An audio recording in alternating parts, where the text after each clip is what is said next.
Պարոն Հակոբյան, հարցս շողակաթի ավելի շուտ հանրային հեռարձակում ունեցող երրորդ ալիքի, որը կրթամշակութային ուղղություն պիտի ունենար, եւ ես բոլորովին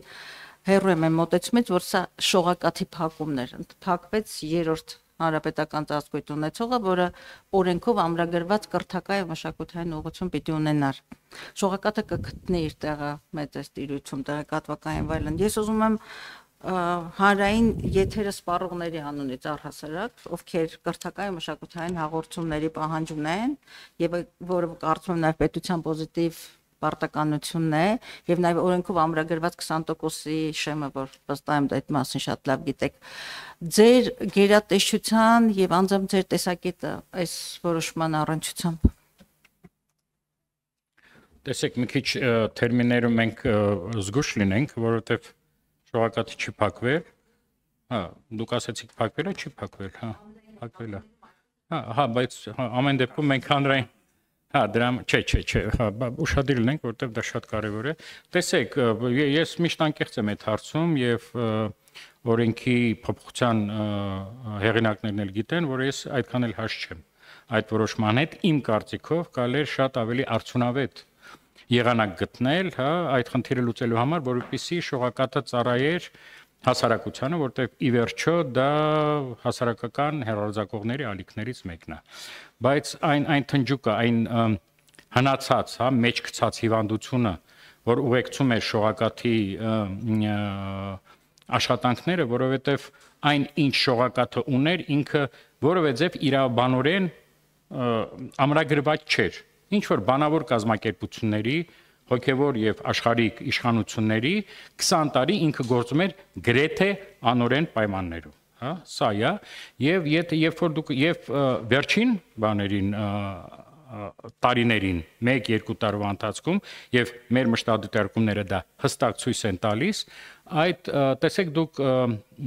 ընտրեցիք կրթական մշակութային ալիք ձևակերպում, որը բխում է օրենքից, որը մենք ընդունել ենք 20 թվականին։ Սակայն եւ մենք մի անգամ նամակ ուղարկել ենք հանրային հեռարձակողին մոտ 2 տարի առաջ, որ այդ հանրային հեռարձակողը չի կատարում իր վրա օրենքով վերցրած պարտավորությունները։ Ինքը կրթական մշակութային չէր, կրթական հաղորդումներ գրեթե չկային, հա, եւ ավելի շատ ինքը կղերական հոգեվոր հաղորդումներ սփռող հեռուստաալիք էր։ Եվ եթե մենք խոսում ենք հանրության անունից, եթե մենք մեր մշտադիտարկման արդյունքներով ենք դատում, ապա հանրությունը այդ հեռուստածրագիրը գրեթե չէր նայում, ցավոք։ Էլ եմ ասում, լուծումը արդեն օրենքը ընդունված է, ես իրավունք չունեմ մեկնաբանեմ, միգուցե երկար քննարկումներից հետո ավելի լավ լուծում կարելի էր գտնել, բայց այն առաքելությունը, որ պետք է կատարեր շողակաթ ընկերությունը, դա չէր կատարվում։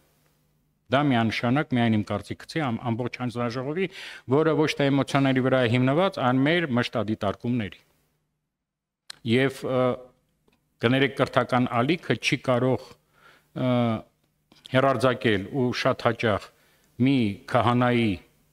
ճառեր, հա, որոնք ավելի շատ միջնադարյան, հա, խավարամիտ մարդու, հա, բովանդակությունը, ոչ թե կրթական ալիքին հարիր կոնտենտ։ Սա էլ է շատ կարևոր նշել։ Բայց ես կարծում եմ, որ ամեն դեպքում հանրային հեռարձակողը այսպես թե այնպես առանց կղերական ազդեցության, առանց դրսի միջամտության պետք է ունենա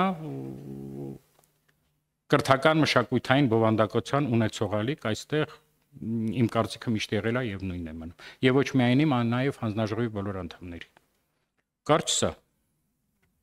Լավ, շնորհակալություն պատասխանի համար։ Մի ճշտում անեմ, ես բոլորովին երևի սխալ մեկնաբանեցի կամ սխալ ձևակերպեցի շողակաթի փակման, հենց ես դա ուզում շեշտել, որ այստեղ խոսքը ոչ թե շողակաթի փակման մեկնակետից մոտենանք խնդրին, այլ կրթական եւ մշակութային ալիքի, որը հանրապետական տարածում պիտի ունենար, եւ ես այդտեղ կարեւորում եմ պետության պոզիտիվ դերակատարությունը, շահագրգռվածությունը հանրությանը կրթական մշակութային որակյալ բովանդակությամբ կրթելու։ Այդտեղ ոնց որ թե մեր տեսակետները չեն բաժանվում եւ խնդիրը լուծումներին էր։ Եթե շողակաթի բովանդակությունը կամ այդ ալիքի բովանդակությունը ուներ թերություններ, որոնք շտկումների անհրաժեշտություն ունեին, եւ կար հանրային խորհուրդը, հանրայինի խորհուրդ եւ այլն, թերևս կարելի էր գնալ առողջացման եւ քաղաքականության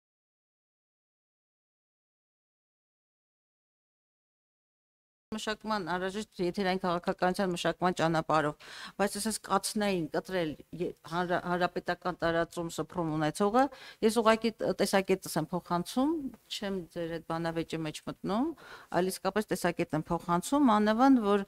դուք այսօր գնահատական տվեցիք կղերական եւ այլն, ես նայել եմ բաղադրիչներից, թե ինչ բաղկացած, հոգեվոր մշակութային, առանձին մշակութային եւ այլն, այստեղ խնդիրը հենց դրան է վերաբերում ունենալ առողջ քաղաքականություն, մշակել հանրայինի խորհրդի հետ եւ ապահովել հանրությանը բարձրորակ կրթամշակութային բովանդակությամբ, ինչի կարիքը այսօր մեր հասարակությունը օդու ջրի պես ունի եւ մանավանդ ես կարծում եմ 20%-ի պահանջն էլ, որը նաեւ օրենքով ամրագրված պահանջ է, ես չեմ կարծում, որ այսօր մենք այդ երկու չգիտեմ հունվարից հետո բնականաբար մենք դա կկարողանանք ապահովել։ Սա ուղղակի արձագանքեր ոչ թե ձեզ, այլ մոտեցումներ կարճ ձևակերպած։ Շատ կարճ ես էլ արձագանքեմ, եթե կարելի է։ Տեսեք, եթե առողջացման խնդիր դրվեր, առողջացումը այսպես թե այնպես պետք է նախատեսել որոշ շատ կտրուկ քայլեր։ Եվ կադրային, եւ ազդեցությունների ես 100%-ով համոզված եմ, որ նույն շահարկումները կլինեին, որ հատուկ ձևակերպում են, գրաքննություն են մտցնում եւ փորձում են փակել այդ ալիքը հայ առաքելական եկեղեցուց։ Այսինքն ինչ էլ այդ ալիքը չանեին, մեկը ցավոք այդ խնդիրը շարքվերել, ինչ բանը, այո, մենք եթե հետևել եք իմ ելույթներին 19 թվականից ես խոսացել եմ այն հիմնադրամի մասին, որը կնպաստի հանրօգուտ հաղորդումների ստեղծմանը եւ տարածմանը եւ այդ մասին խոսում էր նաեւ երբ որ այս օրենքի փոփոխությունները հիմնավորում էին մեր падգամավորները, ապա հիմնադրամը արդեն ստեղծված է, ճիշտ է, ոչ շատ մեծ գումարներով եւ մենք շուտով արդեն առաջինս տկանենք հոգեբարձուների խորհուրդների եւ ես համոզված եմ, ոչ թե գրեթե համոզված եմ, որ մյուս տարի այդ հիմնադրամի գումարներով մենք կստեղծենք բավականին մեծ քանակի հանրօգուտ հաղորդումներ, կրթական, մշակութային եւ դրանով կլուծենք այն խնդիրը մասամբ իհարկե, որը ձեզ մտահոգում է, այսպես